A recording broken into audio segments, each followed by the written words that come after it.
So these sections in the book are dealing with not only sound, but something called a harmonic oscillator. A harmonic oscillator is basically anything that moves in a periodic motion.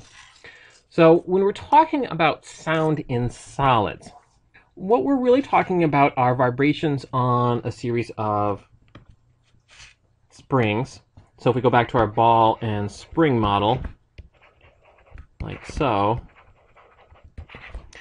what is happening is, so this ball right here will get struck, and that's going to cause this spring to compress, which then causes this guy here to move, which then causes this spring to compress, and this guy moves, and so forth, all the way on down the line. So the sound really is just these vibrations that are getting passed from one atom to the next via these springs.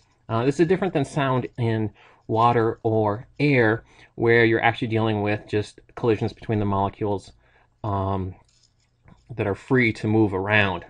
So the primary difference here is how that collision occurs in the atoms, and we can think of it as being via these springs. Now, to kind of get set up, if we can assume that our velocities are much, much less than c, then it turns out that the Newton's second law can be written in this form, F equals ma, which you've probably seen before in a high school physics class. So this is only under the conditions that v is much, much less than c, and that the mass is constant. Now, the relationship between position, velocity, and acceleration is through derivatives. So we've seen that v is just equal to dx dt, and acceleration, it turns out, is just dv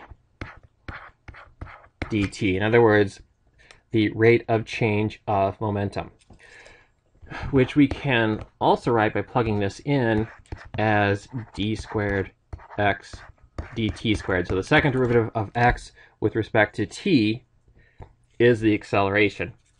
So what we do in this section is we look at this and relate this to the spring equation. So we have that m d squared x dt squared, I'm going to switch to just scalar notation here, is equal to negative kx. This is just a differential equation, and it turns out that the solution to this is x is equal to some a cosine omega t. So this right here is a solution to this differential equation, and it tells us how this harmonic oscillator is moving.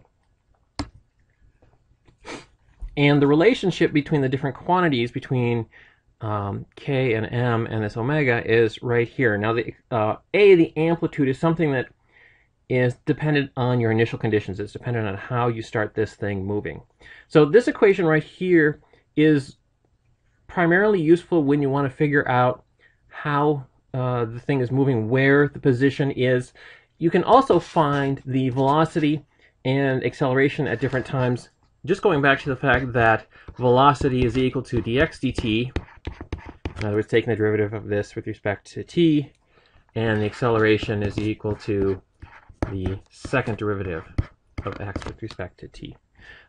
This quantity down here, omega, is probably one of the more important pieces of information in this section, because it's telling us essentially how this thing oscillates. This is the angular frequency, and it essentially tells us how many radians the oscillator goes through per second. And what we're meaning by radians is this position versus time graph is a cosine.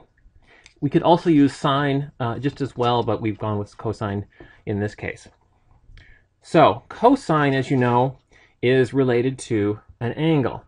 So here are cosine omega t. So this right here, this omega t, tells us our angle, where along this cosine we actually are.